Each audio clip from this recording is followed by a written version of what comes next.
छोटे बड़े सभी प्रकार के पापों को भस्म कर देता है। विद्वानों ने देवताओं की सभा में कहा है कि जो लोग इस भारतवर्ष में श्रीमद् भागवत की कथा नहीं सुनते, उनका जन्म वृथा ही है। भला मोह पूर्वक लालन पालन करके यदि इस अनित्य शरीर को हृष्ट पुष्ट और बलवान भी बना लिया, तो भी श्रीमद् भागवत की कथा सुने बिना इससे क्या लाभ हुआ। अस्थियां ही इस शरीर के आधार स्तंभ हैं। नस नाड़ी रूप रस्सियों से यह बंधा हुआ है। ऊपर से इस पर मांस और रक्त थोपकर इसे चर्म से मढ़ दिया गया है। इसके प्रत्येक अंग में दुर्गंध आती है, क्योंकि है तो यह मल मूत्र का भांड ही। वृद्धावस्था और शोक के कारण यह परिणाम में दुखमय ही है। रोगों का तो घर ही ठहरा।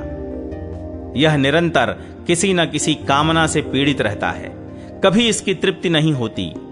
इसे धारण किए रहना भी एक भार ही है। इसके रोम रोम में दोष भरे हुए हैं और नष्ट होने में इसे एक क्षण भी नहीं लगता। अंत में यदि इसे गाड़ दिया जाता है तो इसके कीड़े बन जाते हैं। कोई पशु खा जाता है तो यह विष्ठा हो जाता है, और अग्नि में जला दिया जाता है तो भस्म की ढेरी हो जाता है। ये तीन ही इसकी गतियां बताई गई हैं।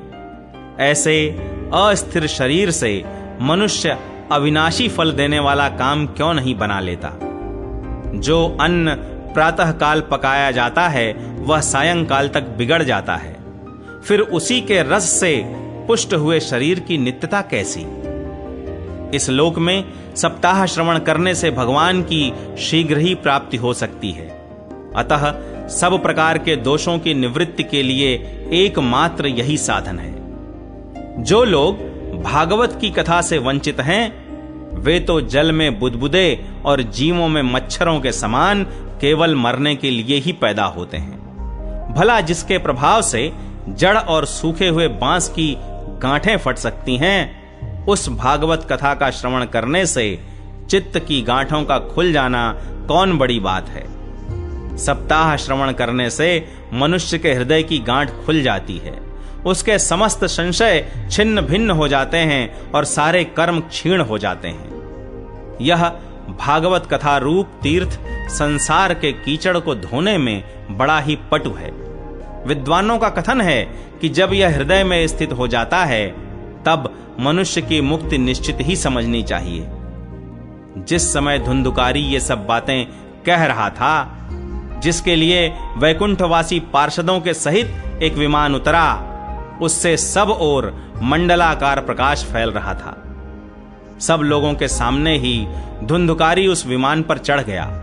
तब उस विमान पर आए हुए पार्षदों को देखकर उनसे गोकर्ण ने यह बात कही। गोकर्ण ने पूछा, भगवान के प्रिय पार्षदों, यहां तो हमारे अनेकों शुद्ध हृदय श्रोतागण हैं। उन सब के लिए आप लोग एक साथ बहुत से विमान क्यों नहीं लाए? हम देखते हैं कि यहां सभी ने समान रूप से कथा सुनी है, फिर फल में इस प्रकार का भेद क्यों हुआ, यह बताइए। भगवान के सेवकों ने कहा, हे मानद, इस फल भेद का कारण इनके श्रवण का भेद ही है। यह ठीक है कि श्रवण तो सबने समान रूप से ही किया है, किंतु इसके जैसा मनन नहीं किया। इसी से एक साथ भजन करने पर भी उसके फल में भेद रहा। इस प्रेत ने 7 दिनों तक निराहार रहकर श्रवण किया था, तथा सुने हुए विषय का स्थिर चित्त से यह खूब मनन निधिध्यासन भी करता रहता था। जो ज्ञान दृढ़ नहीं होता वह व्यर्थ हो जाता है। इसी प्रकार ध्यान न देने से श्रवण का, संदेह से मंत्र का और चित्त के इधर उधर भटकते रहने से जप का भी कोई फल नहीं होता। वैष्णवहीन देश, अपात्र को कराया हुआ श्राद्ध का भोजन, अश्रोत्रिय को दिया हुआ दान एवं आचारहीन कुल, इन सब का नाश हो जाता है। गुरु वचनों में विश्वास, दीनता का भाव, मन के दोषों पर विजय और कथा में चित्त की एकाग्रता इत्यादि नियमों का यदि पालन किया जाए तो श्रवण का यथार्थ फल मिलता है।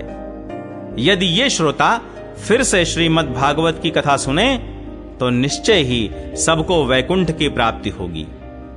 और गोकर्ण जी, आपको तो भगवान स्वयं आकर गोलोक धाम में ले जाएंगे। यूं कहकर वे सब पार्षद हरि कीर्तन करते वैकुंठ लोक को चले गए। श्रावण मास में गोकर्ण जी ने फिर उसी प्रकार सप्ताह क्रम से कथा कही और उन श्रोताओं ने उसे फिर सुना। नारद जी, इस कथा की समाप्ति पर जो कुछ हुआ वह सुनिए। वहां भक्तों से भरे हुए विमानों के साथ भगवान प्रकट हुए। सब ओर से खूब जय जयकार और नमस्कार की ध्वनियां होने लगी। भगवान स्वयं हर्षित होकर अपने 5 जन्य शंख की ध्वनि करने लगे और उन्होंने गोकर्ण को हृदय से लगाकर अपने ही समान बना लिया। उन्होंने क्षण भर में ही अन्य सब श्रोताओं को भी मेघ के समान श्याम वर्ण, रेशमी पीतांबरधारी तथा किरीट और कुंडलादि से विभूषित कर दिया। उस गांव में कुत्ते और चांडाल पर्यंत जितने भी जीव थे, वे सभी गोकर्ण जी की कृपा से विमानों पर चढ़ा लिए गए तथा जहां योगी जन जाते हैं उस भगवत धाम में वे भेज दिए गए।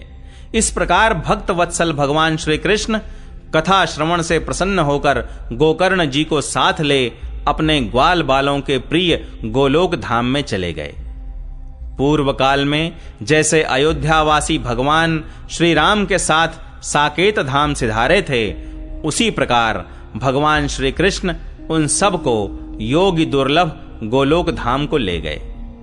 जिस लोक में सूर्य, चंद्रमा और सिद्धों की भी कभी गति नहीं हो सकती, उसमें वे श्रीमद् भागवत श्रवण करने से चले गए।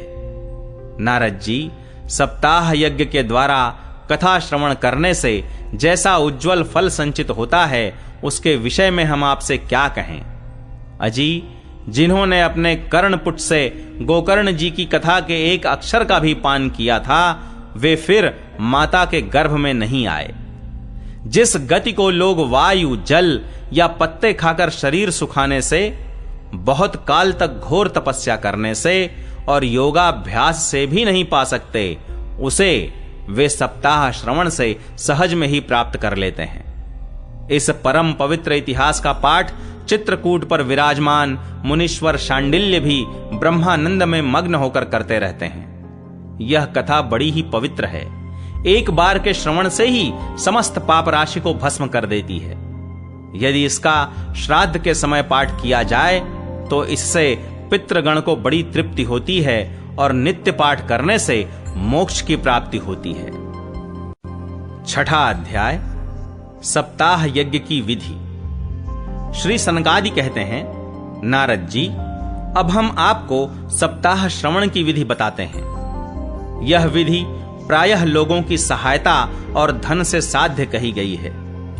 पहले तो यत्न पूर्वक ज्योतिषी को बुलाकर मुहूर्त पूछना चाहिए तथा विवाह के लिए जिस प्रकार धन का प्रबंध किया जाता है, उस प्रकार ही धन की व्यवस्था इसके लिए करनी चाहिए।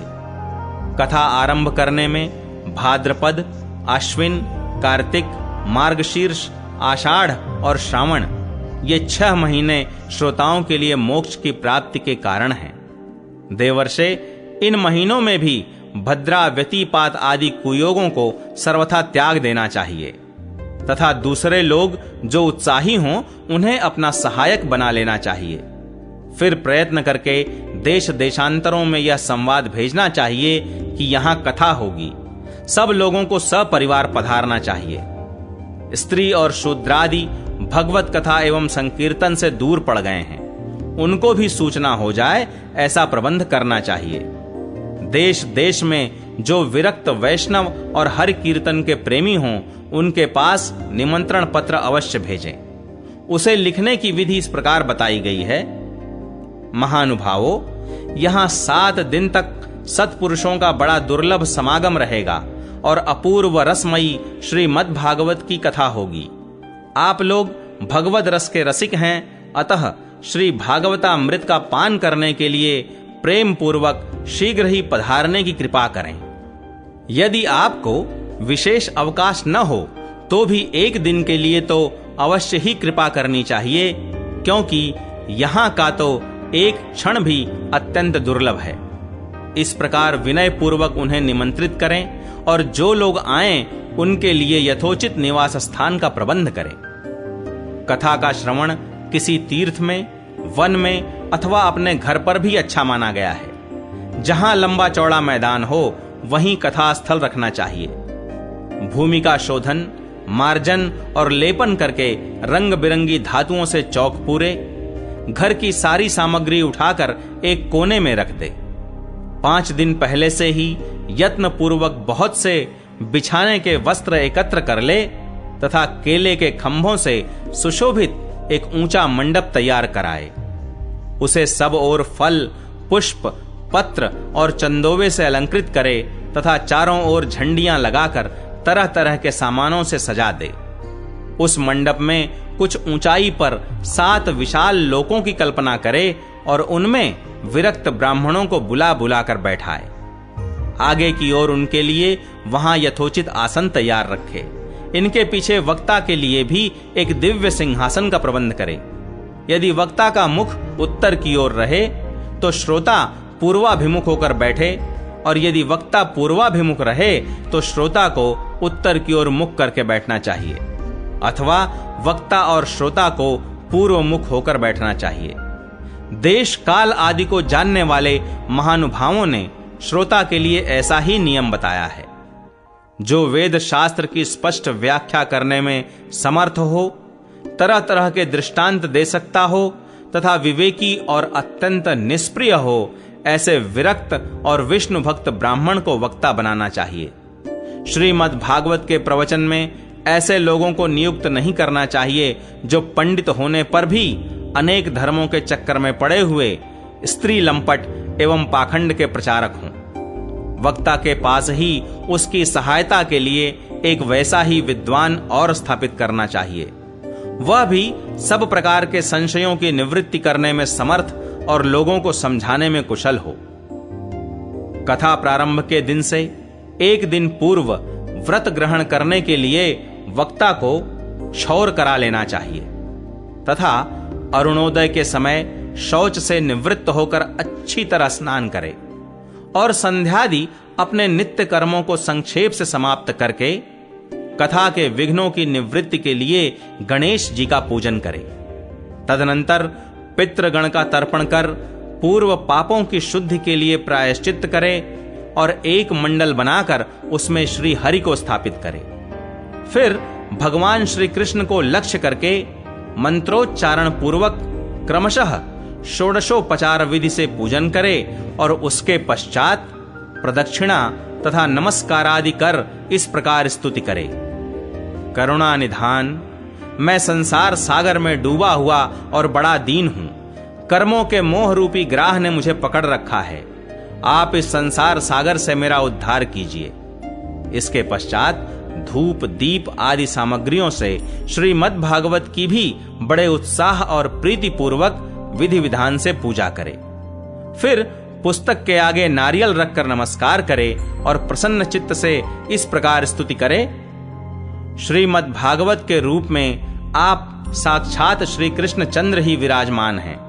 नाथ, मैंने भवसागर से छुटकारा पाने के लिए आपकी शरण ली है। मेरा यह मनोरथ आप बिना किसी विघ्न बाधा के सांगोपांग पूरा करें।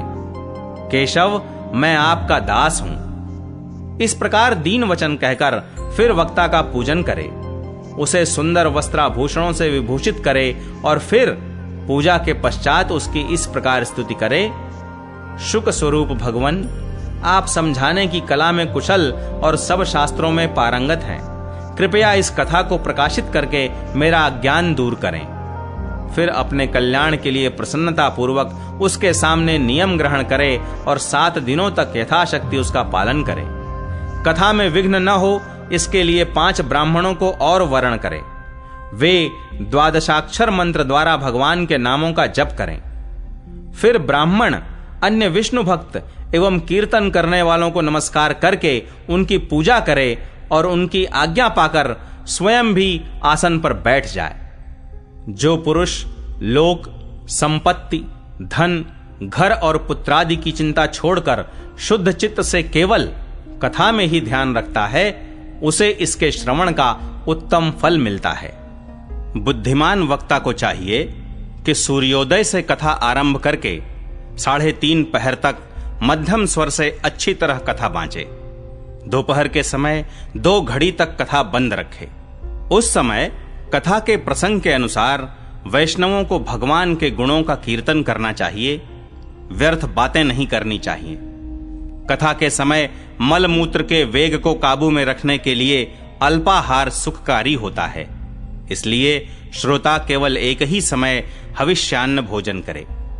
यदि शक्ति हो तो 7 दिन निराहार रहकर कथा सुने अथवा केवल घी या दूध पीकर सुखपूर्वक श्रवण करे, अथवा फलाहार या एक समय ही भोजन करे। जिससे जैसा नियम सुभीते से सध सके उसी को कथा श्रवण के लिए ग्रहण करे। मैं तो उपवास की अपेक्षा भोजन करना अच्छा समझता हूं, यदि वह कथा श्रवण में सहायक हो। यदि उपवास से श्रवण में बाधा पहुंचती हो तो वह किसी काम का नहीं। नारद जी, नियम से सप्ताह सुनने वाले पुरुषों के नियम सुनिए। विष्णु भक्त की दीक्षा से रहित पुरुष कथा श्रवण का अधिकारी नहीं है। जो पुरुष नियम से कथा सुने उसे ब्रह्मचर्य से रहना, भूमि पर सोना और नित्य प्रति कथा समाप्त होने पर पत्तल में भोजन करना चाहिए। दाल, मधु, तेल, गरिष्ठ अन्न, भाव दूषित पदार्थ और बासी अन्न, इनका उसे सर्वदा ही त्याग करना चाहिए। काम, क्रोध, मद, मान, मत्सर, लोभ, दंभ, मोह और द्वेष को तो अपने पास भी नहीं फटकने देना चाहिए। वह वेद, वैष्णव, ब्राह्मण, गुरु, गोसेवक तथा स्त्री, राजा और महापुरुषों की निंदा से भी बचे। नियम से कथा सुनने वाले पुरुष को रजस्वला स्त्री, अंत्यज, म्लेच्छ, पतित, गायत्रीहीन द्विज, ब्राह्मणों से द्वेष करने वाले तथा वेद को न मानने वाले पुरुषों से बात नहीं करनी चाहिए। सर्वदा सत्य, शौच, दया, मौन, सरलता, विनय और उदारता का बर्ताव करना चाहिए। धनहीन, क्षय रोगी, किसी अन्य रोग से पीड़ित, भाग्यहीन, पापी, पुत्रहीन और मुमुक्षु भी यह कथा श्रवण करे। जिस स्त्री का रजोदर्शन रुक गया हो, जिसके एक ही संतान होकर रह गई हो, जो बांझ हो, जिसकी संतान होकर मर जाती हो अथवा जिसका गर्भ गिर जाता हो, वह यत्न पूर्वक इस कथा को सुने। ये सब यदि विधिवत कथा सुने तो इन्हें अक्षय फल की प्राप्ति हो सकती है। यह अत्युत्तम दिव्य तथा करोड़ों यज्ञों का फल देने वाली है। इस प्रकार इस व्रत की विधियों का पालन करके फिर उद्यापन करें। जिन्हें इसके विशेष फल की इच्छा हो वे जन्माष्टमी व्रत के समान ही इस कथा व्रत का उद्यापन करें। किंतु जो भगवान के अकिंचन भक्त हैं उनके लिए उद्यापन का कोई आग्रह नहीं है। वे श्रवण से ही पवित्र हैं, क्योंकि वे तो निष्काम भगवत भक्त हैं। इस प्रकार जब सप्ताह यज्ञ समाप्त हो जाए तब श्रोताओं को अत्यंत भक्ति पूर्वक पुस्तक और वक्ता की पूजा करनी चाहिए। फिर वक्ता श्रोताओं को प्रसाद, तुलसी और प्रसादी मालाएं दे तथा सब लोग मृदंग और झांझ की मनोहर ध्वनि से सुंदर कीर्तन करें। जय जयकार, नमस्कार और शंख ध्वनि का घोष कराए तथा ब्राह्मण और याचकों को धन और अन्न दे। श्रोता विरक्त हो तो कर्म की शांति के लिए दूसरे दिन गीता पाठ करे। गृहस्थ हो तो हवन करे। उस हवन में दशम स्कंद का एक एक श्लोक पढ़कर विधि पूर्वक खीर, मधु, घृत, तिल और अन्नादि सामग्रियों से आहुति दे अथवा एकाग्र चित्त से गायत्री मंत्र द्वारा हवन करे, क्योंकि तत्वतः यह महापुराण गायत्री स्वरूप ही है। होम करने की शक्ति न हो तो उसका फल प्राप्त करने के लिए ब्राह्मणों को हवन सामग्री दान करे तथा नाना प्रकार की त्रुटियों को दूर करने के लिए और विधि में फिर जो न्यूनाधिकता रह गई हो उसके दोषों की शांति के लिए विष्णु सहस्त्र नाम का पाठ करें। उससे सभी कर्म सफल हो जाते हैं, क्योंकि कोई भी कर्म इससे बढ़कर नहीं है। फिर 12 ब्राह्मणों को खीर और मधु आदि उत्तम उत्तम पदार्थ खिलाए तथा व्रत की पूर्ति के लिए गौ और सुवर्ण का दान करें। सामर्थ्य हो तो 3 तोले सोने का एक सिंहासन बनवाए, उस पर सुंदर अक्षरों में लिखी हुई श्रीमद् भागवत की पोथी रखकर उसकी आवाहनादि विविध उपचारों से पूजा करे और फिर जितेंद्रिय आचार्य को उसका वस्त्र, आभूषण एवं गंधादि से पूजन कर दक्षिणा के सहित समर्पण कर दे। यूं करने से वह बुद्धिमान दाता जन्म मरण के बंधनों से मुक्त हो जाता है। यह सप्ताह पारायण की विधि सब पापों की निवृत्ति करने वाली है। इसका इस प्रकार ठीक ठीक पालन करने से यह मंगलमय भागवत पुराण अभीष्ट फल प्रदान करता है तथा अर्थ, धर्म, काम और मोक्ष चारों की प्राप्ति का साधन हो जाता है, इसमें संदेह नहीं। सनकादि कहते हैं, नारद जी, इस प्रकार तुम्हें यह सप्ताह श्रवण की विधि हमने पूरी पूरी सुना दी। अब और क्या सुनना चाहते हो? इस श्रीमद् भागवत से भोग और मोक्ष दोनों ही हाथ लग जाते हैं। सूत जी कहते हैं, शौनक जी, यों कहकर महामुनि सनकादि ने 1 सप्ताह तक विधि पूर्वक इस सर्व पापनाशिनी, परम पवित्र तथा भोग और मोक्ष प्रदान करने वाली भागवत कथा का प्रवचन किया। सब प्राणियों ने नियम पूर्वक इसे श्रवण किया। इसके पश्चात उन्होंने विधि पूर्वक भगवान पुरुषोत्तम की स्तुति की। कथा के अंत में ज्ञान, वैराग्य और भक्ति को बड़ी पुष्टि मिली और वे तीनों एकदम तरुण होकर सब जीवों का चित्त अपनी ओर आकर्षित करने लगे। अपना मनोरथ पूरा होने से नारद जी को भी बड़ी प्रसन्नता हुई। उनके सारे शरीर में रोमांच हो आया और वे परमानंद से पूर्ण हो गए। इस प्रकार कथा श्रवण कर भगवान के प्यारे नारद जी हाथ जोड़कर प्रेम गदगद वाणी से सनकादि से कहने लगे। नारद जी ने कहा, मैं धन्य हूं, आप लोगों ने करुणा करके मुझे बड़ा ही अनुग्रहित किया है। आज मुझे सर्व पापहारी भगवान श्री हरि की प्राप्ति हो गई।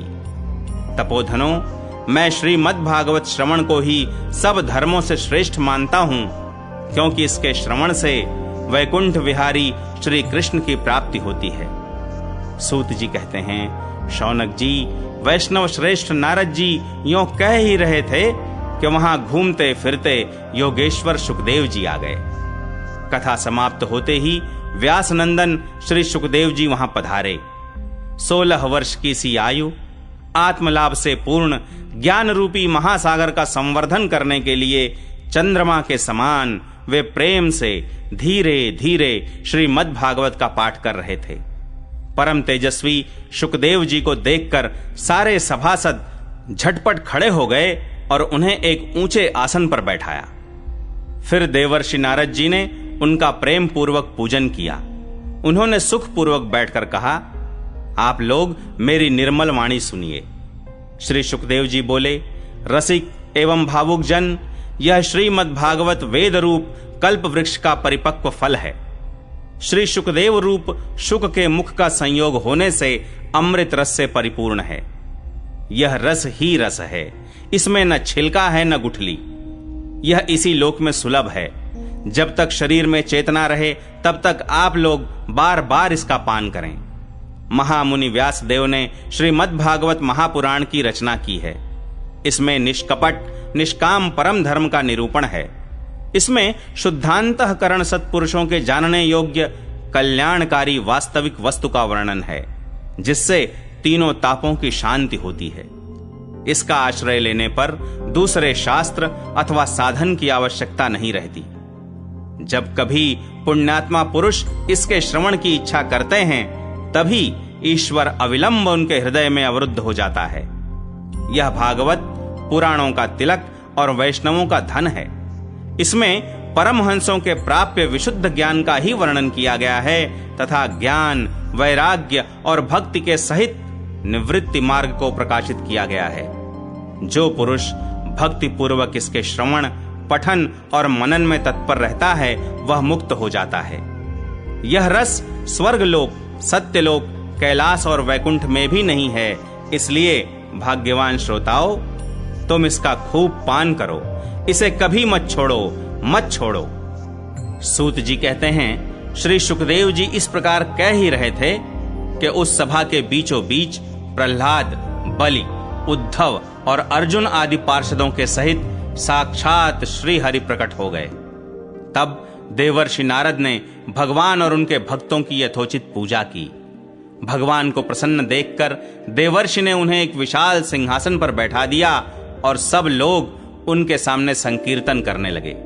उस कीर्तन को देखने के लिए श्री पार्वती जी के सहित महादेव जी और ब्रह्मा जी भी आए। कीर्तन आरंभ हुआ। प्रहलाद जी तो चंचल गति होने के कारण करताल बजाने लगे। उद्धव जी ने झांझें उठा लीं। देवर्षि नारद वीणा की ध्वनि करने लगे। स्वर विज्ञान में कुशल होने के कारण अर्जुन राग अलापने लगे। इंद्र ने मृदंग बजाना आरंभ किया। सनकादि बीच बीच में जयघोष करने लगे और इन सब के आगे शुकदेव जी तरह तरह की सरस अंग भंगी करके भाव बताने लगे। इन सब के बीच में परम तेजस्वी भक्ति, ज्ञान और वैराग्य नटों के समान नाचने लगे। ऐसा अलौकिक कीर्तन देखकर भगवान प्रसन्न हो गए और इस प्रकार कहने लगे, मैं तुम्हारी इस कथा और कीर्तन से बहुत प्रसन्न हूं। तुम्हारे भक्ति भाव ने इस समय मुझे अपने वश में कर लिया है, अतः तुम लोग मुझसे वर मांगो। भगवान के ये वचन सुनकर सब लोग बड़े प्रसन्न हुए और प्रेमार्द्र चित्त से भगवान से कहने लगे, भगवान, हमारी यह अभिलाषा है कि भविष्य में भी जहां कहीं सप्ताह कथा हो वहां आप इन पार्षदों के सहित अवश्य पधारें। हमारा यह मनोरथ पूर्ण कर दीजिए। भगवान तथास्तु कहकर अंतर्धान हो गए। इसके पश्चात नारद जी ने भगवान तथा उनके पार्षदों के चरणों को लक्ष्य करके प्रणाम किया और फिर शुकदेव जी आदि तपस्वियों को भी नमस्कार किया। कथामृत का पान करने से सब लोगों को बड़ा ही आनंद हुआ। उनका सारा मोह नष्ट हो गया। फिर वे सब लोग अपने अपने स्थानों को चले गए। उस समय शुकदेव जी ने भक्ति को उसके पुत्रों सहित अपने शास्त्र में स्थापित कर दिया। इसी से भागवत का सेवन करने से श्री हरि वैष्णवों के हृदय में आ विराजते हैं। जो लोग दरिद्रता के दुख ज्वर की ज्वाला से दग्ध हो रहे हैं, जिन्हें माया पिशाची ने रौंद डाला है तथा जो संसार समुद्र में डूब रहे हैं, उनका कल्याण करने के लिए श्रीमद् भागवत सिंहनाद कर रहा है। शौनक जी ने पूछा, सूत जी, शुकदेव जी ने राजा परीक्षित को, गोकर्ण ने धुंधुकारी को और सनकादि ने नारद जी को किस किस समय यह ग्रंथ सुनाया था, मेरा यह संशय दूर कीजिए।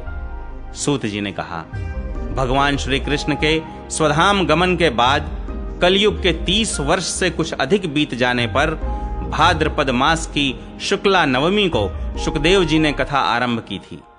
राजा परीक्षित के कथा सुनने के बाद कलयुग के 200 वर्ष बीत जाने पर आषाढ़ मास की शुक्ला नवमी को गोकर्ण जी ने यह कथा सुनाई थी। इसके पीछे कलयुग के 30 वर्ष और निकल जाने पर कार्तिक शुक्ला नवमी से सनकादि ने कथा आरंभ की थी।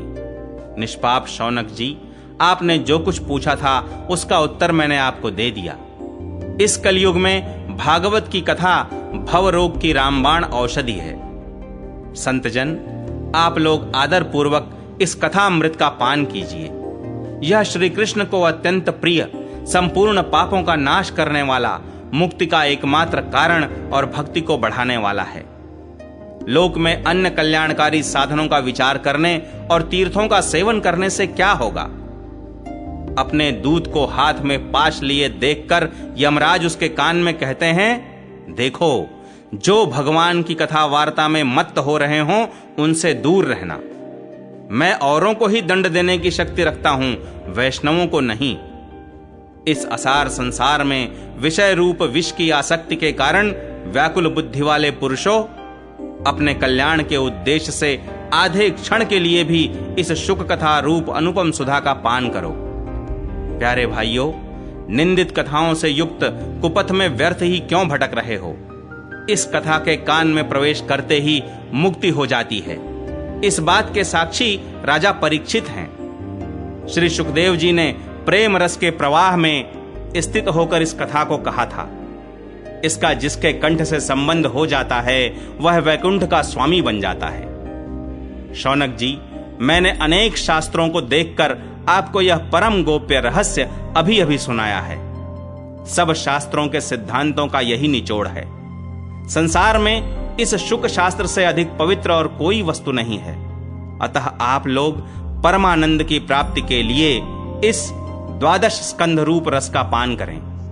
जो पुरुष नियम पूर्वक इस कथा का भक्ति भाव से श्रवण करता है और जो शुद्धांतःकरण भगवत भक्तों के सामने इसे सुनाता है, वे दोनों ही विधि का पूरा पूरा पालन करने के कारण इसका यथार्थ फल पाते हैं।